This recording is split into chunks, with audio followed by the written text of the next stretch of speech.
मित्रों, आज मैं आपको एक ऐसी औरत की कहानी सुनाने जा रहा हूं जो गरीबी की मार और बच्चों की जिद के आगे मजबूर होकर गलत कदम उठाने की कगार पर पहुंच गई थी। जैसा कि आप सब जानते हैं, आज के इस जमाने में कोई किसी को मुफ्त में कुछ नहीं देता। हर चीज के बदले में कुछ ना कुछ मांग लिया जाता है। एक मजबूर औरत अपने बच्चों के लिए दिवाली के कपड़े खरीदने जब गांव के बाजार में स्थित दुकानदार रामलाल की दुकान पर गई और उससे कहा कि मुझे उधार पर कपड़े चाहिए, तो उस दुकानदार ने उन कपड़ों के बदले में क्या मांगा और यह औरत गलत कदम उठाने पर क्यों मजबूर हुई, यह सब कुछ हम आज इस कहानी में जानेंगे। मित्रों, यह एक ऐसी मां की कहानी है जिसकी जिंदगी कभी बहुत खुशहाल हुआ करती थी। उसका पति रघुवीर था, बच्चे थे, घर में खुशी थी, सब हंसते थे, सब मुस्कुराते थे। न खाने पीने की चिंता थी, न पहनने ओढ़ने की। बच्चों को अगर कुछ चाहिए होता तो पिता फौरन लाकर देता और मां भी हर वक्त खुश रहा करती थी। दिल से भगवान का शुक्र अदा करती थी कि प्रभु ने सब कुछ दिया है। लेकिन वक्त एक सा नहीं रहता। अचानक एक दिन उस औरत के पति रघुवीर का देहांत हो गया। बस वही दिन था और उसके बाद उसकी जिंदगी का सुकून खत्म हो गया। घर का हंसता खेलता माहौल जैसे उजड़ गया। पति के देहांत के बाद वह 1 साल तक किसी तरह गुजारा करती रही, क्योंकि रघुवीर ने जो थोड़े बहुत पैसे जमा किए थे वही उसके काम आते रहे। उसी जमा पूंजी से बच्चों का पेट भरने लगी। कुछ समय चला लिया, लेकिन जब वह पैसे खत्म हो गए तब असली मुश्किल शुरू हुई। फिर वह औरत कभी अपने माता पिता से जाकर कुछ मांगती, कभी अपने भाइयों से, और कभी ससुराल के दरवाजे पर जा खड़ी होती। जब भी कुछ ना मिलता तो लोगों के घरों में काम पर चली जाती। किसी के बर्तन धोना, किसी के फर्श साफ करना, किसी के कपड़े धोना। बस जैसे तैसे 2 वक्त की रोटी का इंतजाम हो जाता। लेकिन मित्रों, सिर्फ रोटी से जिंदगी नहीं चलती। जब दिवाली करीब आती या किसी की शादी होती तो मां का दिल बच्चों की ख्वाहिशें देखकर कट जाता। इतने पैसे कहां थे उसके पास कि वह बच्चों को नए कपड़े, नए जूते लेकर देती, और बच्चे, उन्हें क्या पता कि उनकी मां किन हालात से गुजर रही है। वे बस अपनी जिद करते, अम्मा, पड़ोस के बच्चों ने तो दिवाली के कपड़े और जूते खरीद लिए हैं, हमें भी लेने हैं। अम्मा, पिछली बार भी आपने हमें नए कपड़े नहीं दिए थे, इस बार तो दिला देना। इन मासूम बच्चों को क्या खबर कि मां हर दिन अपनी इज्जत, अपनी थकन और अपनी मजबूरी से लड़ रही है बस उनके लिए। लेकिन बच्चों को तो सिर्फ खुशी चाहिए, जिद पूरी होनी चाहिए। और वह मां तो बस बच्चों की आंखों में खुशी देखना चाहती है, चाहे उसे इसके लिए कुछ भी सहना पड़े। वे बच्चे इसी बात पर जिद किए हुए थे कि अम्मा, इस बार तो हमें नए कपड़े और जूते लेकर देने ही हैं। पिछली दिवाली पर भी हम पुराने कपड़ों में बैठे रहे, सब दोस्तों ने हमें छेड़ा था।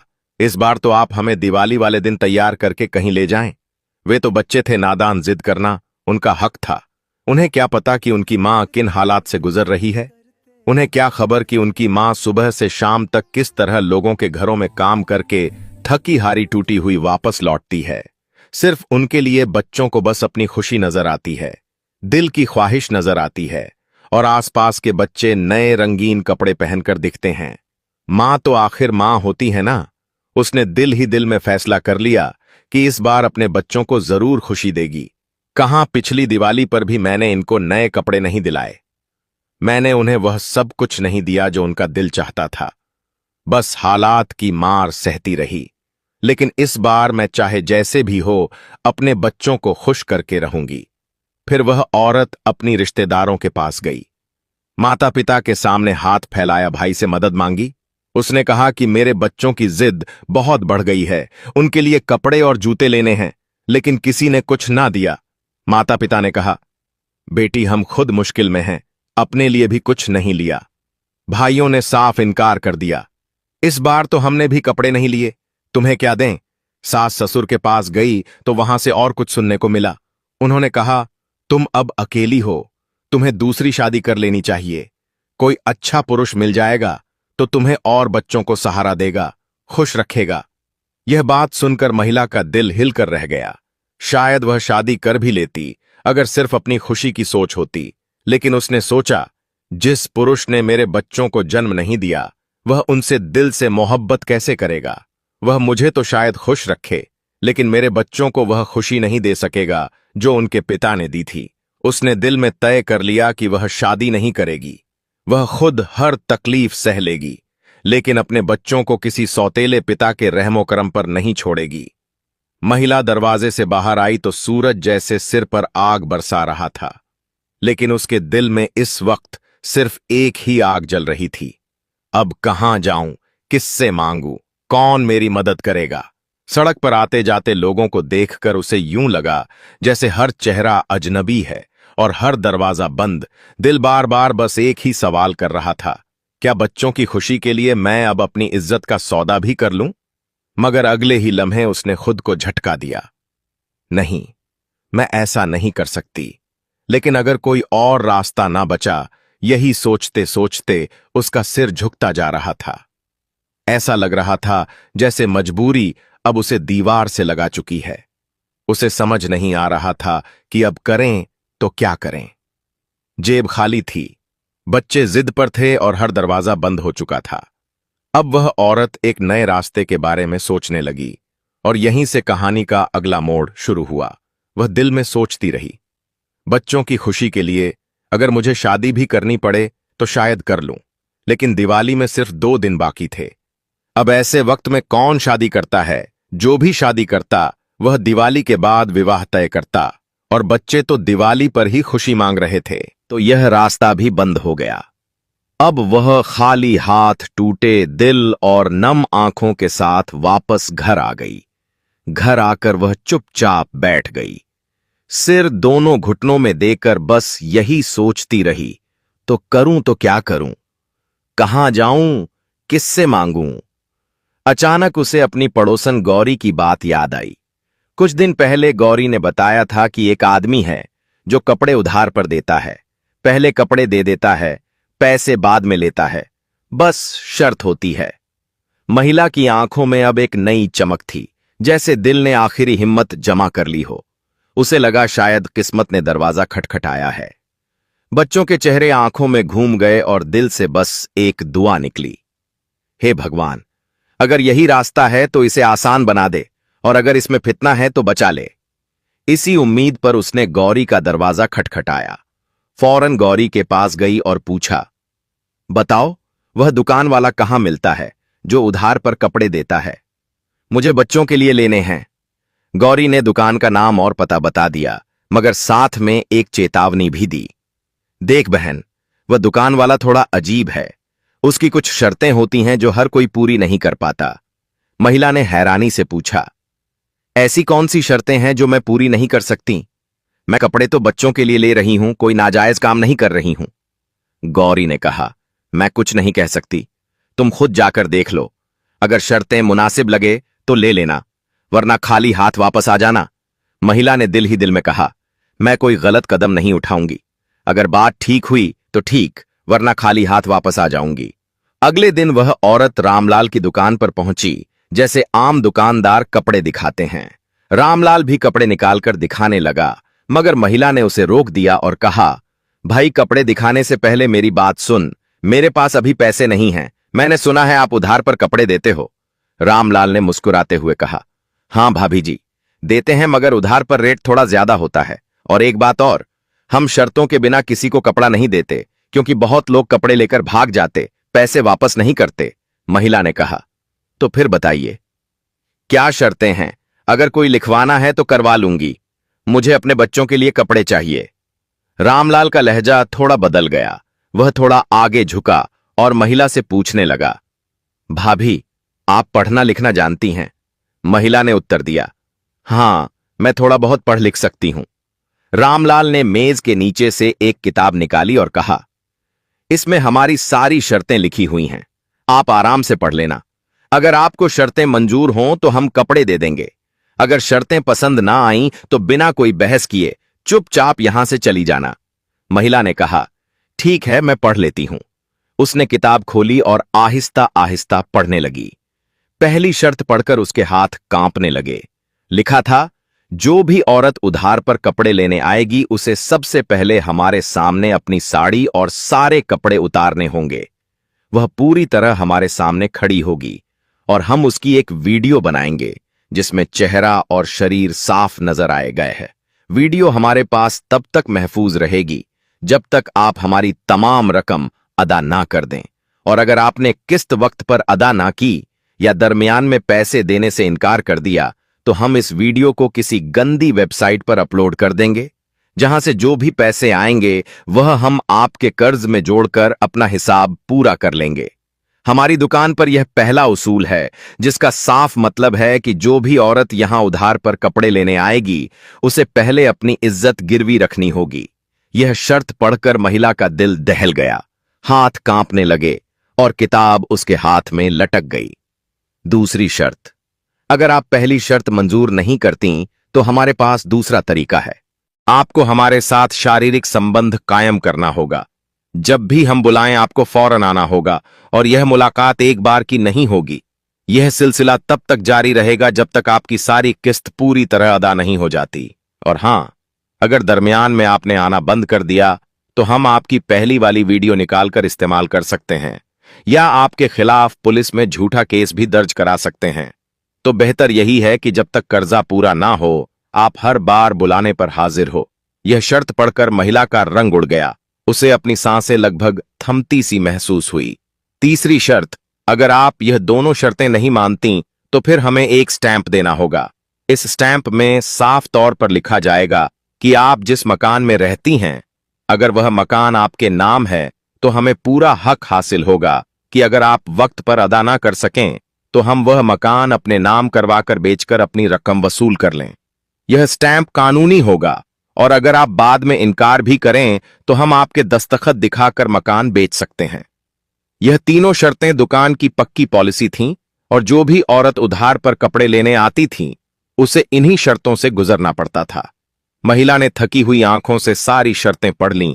उसके हाथ में किताब कांप रही थी, लेकिन दिल में एक बात साफ थी, पहली और दूसरी शर्त तो वह कभी भी नहीं मान सकती थी, क्योंकि वह एक इज्जतदार औरत थी। उसने दिल में सोचकर कहा, चलो, अगर मकान वाली बात हो तो शायद सोच लेती। मगर फिर याद आया, मेरे पास तो कोई अपना मकान है ही नहीं। मैं तो किराए के घर में रहती हूं और किराए के मकान का कोई स्टैंप नहीं बनता। यह सोचकर उसने किताब बंद की और खामोशी से दुकानदार की मेज पर रखकर कुछ कहे बगैर पलटकर वहां से निकल गई। दिल बोझिल था, आंखें नम थीं, कदम कांप रहे थे। जिस दुकान से वह उम्मीद लेकर गई थी वहां से वह बेइज्जती, खौफ और शर्मिंदगी लेकर वापस आ रही थी। जैसे ही वह बाहर निकली, सामने ही एक और दुकान थी। वहां का एक दुकानदार सब कुछ देख रहा था। उसने दूर से ही महिला के चेहरे पर दुख और मायूसी देखा और वह आदमी रामलाल वाले की करतूतों से आगाह था। वह जानता था कि कैसे मजबूर औरतों को धोखे से अपने जाल में फंसाकर अपनी हवस पूरी करता है। यह दुकानदार हरिदास नाम का भगवान में यकीन रखने वाला इंसान था। उसने दिल में सोचा, यह औरत किसी गलत काम के लिए तैयार नहीं, बस मजबूरी से लड़ रही है। अगर मैं मदद ना करूं तो शायद यह औरत टूट जाएगी। उसने नरमी से महिला को आवाज दी, बहन जी, अगर आप कपड़े लेना चाहें तो मेरी दुकान से ले सकती हैं। महिला ने फौरन उसके साथ में उसके दुकान के अंदर गई और कहा, भाई, मेरे पास पैसे नहीं हैं, मैं उधार पर लेने आई थी। हरिदास ने मुस्कुराकर कहा, पैसे बाद में दे देना, कोई जल्दी नहीं, बस बच्चों की खुशी रहनी चाहिए। यह सुनकर महिला का दिल कांप गया। उसके जहन में फौरन रामलाल वाली सारी शर्तें आ गईं और वह बोली, भाई, मैं वह शर्तें नहीं मान सकती। मैं बहुत मजबूर हूं, मगर अपनी इज्जत नहीं बेच सकती।